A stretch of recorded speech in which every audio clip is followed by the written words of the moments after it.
কিন্তু কি চলছে এই মুহূর্তে সেখানে?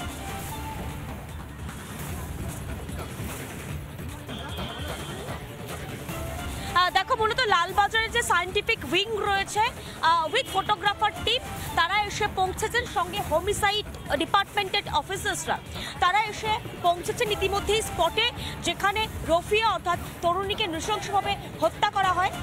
প্রাথমিকভাবে তাকে কুপানো হয়, তারপর তাকে হাসপাতালে নিয়ে গেলে সেখানে তাকে মৃত ঘোষণা করা হয়। সেই জায়গার এই মুহূর্তে ছবি তুলছেন কিংবা যে যে যে সায়েন্টিফিক উইংয়ের তরফ থেকে তারা এসেছেন, লালবাজারের সায়েন্টিফিক উইং কোন জায়গাটা এই ঘটনাটা ঘটেছে সেই জায়গা এস্টাবলিশ করার জন্য ইতিমধ্যেই কিন্তু ছবি সংগ্রহ করা হচ্ছে। পাশাপাশি যে এলাকা রয়েছে, আশেপাশের যে এলাকা রয়েছে, সেই এলাকারও ছবি সংগ্রহ করা হবে কোর্টে এভিডেন্সের জন্য বা নমুনা সংগ্রহের কাজের জন্য। এবং অন্যদিকে তুমি দেখতে পাচ্ছ ইতিমধ্যেই যে জায়গায় ঘটনাস্থল বা যে জায়গায় ইতিমধ্যেই সেই কুপানো হয়েছিল সেই জায়গা কিন্তু কোনো রকম ব্যারিকেডিং কিংবা দেখতে পাচ্ছি না আমরা। সেই জায়গাতে ছবি তারা তুলছেন, ছবি সংগ্রহ তারা করছেন।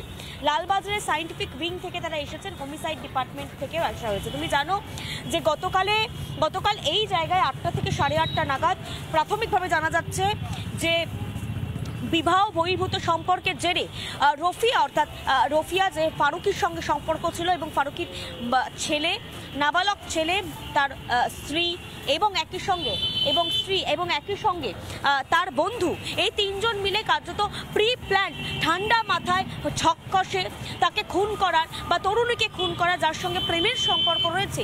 এবং তারপর বাবার গাড়িতে অর্থাৎ ফারুকির গাড়িতে লোকেশন নেওয়ার জন্য জিপিএসও ঠিক করা ছিল। সেই জিপিএস লোকেশন ফলো করে তারা বাইপাস ধাবা পর্যন্ত আসে এবং তখন তারা এখানে দাঁড়িয়ে চা কিংবা গল্প করছিলেন, কথা বলছিলেন। ঠিক সেই সময় এসে হঠাৎই কাজ ছিল, তাই হয়তো এই মুহূর্তে দেখবার জন্য পুলিশ আধিকারিকরা তারা পৌঁছে গিয়েছেন। নজর রাখো। কিন্তু এরই সঙ্গে সঙ্গে আপনাদেরকে বক্তব্য শোনাই, মুখ্যমন্ত্রী মমতা বন্দ্যোপাধ্যায় তিনি বারংবার দাবি করেছেন যে সব থেকে সুরক্ষিত নাকি আমাদের এই রাজ্য, আমাদের এই শহর। যদি সত্যিই সুরক্ষিত থাকে আমাদের এই শহর এবং রাজ্য, মহিলাদের কোনো বিপদ আপদ এই শহর বা এই রাজ্যে অন্তত পক্ষে হয় না, তাহলে পরপর এই ঘটনাগুলো কেন ঘটছে? মমতা বন্দ্যোপাধ্যায় সেই বক্তব্য আরও একবার আপনাদের সামনে তুলে ধরি।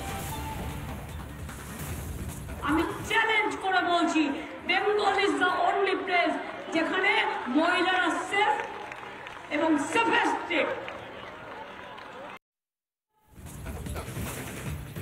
7ই মার্চের বক্তব্য মঞ্চ থেকে মমতা বন্দ্যোপাধ্যায় তিনি স্পষ্ট করে দাবি করেছেন, এমনকি চ্যালেঞ্জ ছুড়ে দিয়েছেন, আমাদের এই রাজ্যের মতন সুরক্ষা আর অন্য কোনো রাজ্য দিতে পারে না। কিন্তু তারপরেও একটার পর একটা ঘটনা, তারপরেও কামদুনির ঘটনা ঘটে, তারপরেও হাঁসখালির ঘটনা ঘটে, তারপরেও মূলত জয়নগরের ঘটনা ঘটে, কুলতলির ঘটনা ঘটে, এমনকি আরজিকর মেডিকেল কলেজ হাসপাতালে ঘটনা ঘটে, গুরাপের ঘটনা ঘটে। তারপরেও কি করে রাজ্যের প্রশাসনিক প্রধান, পুলিশ মন্ত্রী, রাজ্য সরকারের যিনি মাথা হয়ে রয়েছেন সেই মুখ্যমন্ত্রী কি করে এই বক্তব্য রাখতে পারেন, যেখানে তিনি স্পষ্টত চ্যালেঞ্জ ছুড়ে দিচ্ছেন, স্পষ্টত দাবি করছেন যে আমাদের এই রাজ্য সব থেকে বেশি সুরক্ষিত। কিন্তু তারপরও শহর কলকাতার ব্যস্ততম সময়ে সেখানে বেশ কয়েকজন দুষ্কৃতী এসে নলি কেটে দিতে পারে, এতদূর স্পর্ধা, এতদূর ক্ষমতা, কাদের মদতে এত দুষ্কৃতী দৌরাত্ম্য বেড়ে চলেছে সে বিষয়ে কোনো সদুত্তর কি রাজ্য সরকারের রয়েছে? তরুণীকে ধাওয়া করে খুনের ঘটনা অন্য কোনো প্রত্যন্ত এলাকা নয়, গ্রামের কোনো প্রত্যন্ত জায়গা যেখানে আলো আঁধারের খেলা চলে, যেখানে অন্ধকার, সেই অন্ধকারও নয়, একেবারে শহর কলকাতার বাইপাস, এবং সেই বাইপাসের ওপরে এইরকমভাবে হত্যার ঘটনা ঘটল। বিজেপি নেত্রী রূপা গঙ্গোপাধ্যায় তিনি এই মুহূর্তে আমাদের সঙ্গে রয়েছেন। রূপাদি, সব থেকে বড় বিষয় যেখানে মমতা বন্দ্যোপাধ্যায় দাঁড়িয়ে চ্যালেঞ্জ ছুটছেন যে আমাদের এই রাজ্য নাকি সব থেকে বেশি সুরক্ষিত, সেই রাজ্যেই একটার পর একটা ধর্ষণের ঘটনা, একটার পর একটা খুনের ঘটনা, কিন্তু তারপরেও রাজ্য সরকারের সঠিক স্টেটমেন্ট এখনো পর্যন্ত আসছে না। গতকাল বাইপাসেও তরুণীকে কোপানো হলো, তার মৃত্যু হয়েছে। আপনাদের প্রতিক্রিয়া নেব। দেখো, এখানে উনি একটাই কথা বলবেন যে এটা কোনো ব্যক্তিগত ব্যাপার, না হলে বলবেন যে প্রেম ছিল, না হলে বলবেন যে প্রেগনেন্ট ছিল। উনি এরকম অনেক কিছুই বলে থাকেন উল্টো পাল্টা, কিন্তু ওনার প্রশাসন যে কাজ করে না, অক্ষম করে রেখেছেন উনি নিজেই, সেটা উনি স্বীকার করতেও অক্ষম। এর থেকে বেশি আর কি? মানুষের প্রাণ যখন এভাবে পশ্চিমবঙ্গে মানুষ হাতে করে নিয়ে ঘুরছে, কখন কাকে কে কুপিয়ে দেবে কেউ জানে না। সন্ধে 8টা কোনো একটা সময় হলো, এবার তো উনি বলবেন যে সন্ধে 8টায় যারা বেরোয় তারাও খারাপ মেয়ে। কি বলবো আমি জানি না, এর কোনো উত্তর হয় না। সত্যি বলার ভাষাটাও পর্যন্ত হারিয়ে যায় একটার পর একটা। এই ঘটনাগুলো যখন সামনে আসে চোখে আঙুল দিয়ে দেখিয়ে দেয় রাজ্য সরকারের ব্যর্থতা, রাজ্য প্রশাসনের ব্যর্থতা। ধন্যবাদ জানাই আপাতত আপনাকে।